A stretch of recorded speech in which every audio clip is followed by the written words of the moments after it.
ମାମା ତମ ମୁଣ୍ଡ କୋଉଟା? ଆଚ୍ଛା ତମ ଆଖି କୋଉଟା? ତମ ଆଖି ଆଖି ଆଖି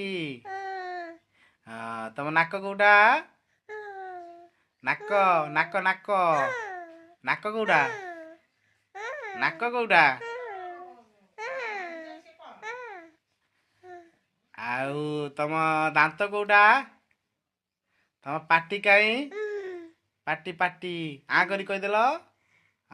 ତମ ଜୀବ ଜୀବ ଦେଖେଇ କହିଦେଲ। ହଁ ତମ ହାତ କାଇଁ? ହଁ ତମ ଗୋଡ଼ କାଇଁ? ତମ ପେଟ କାଇଁ? ପେଟ ପେଟ ହଁ ଆଚ୍ଛା ତମ ଚୁଟି କାଇଁ?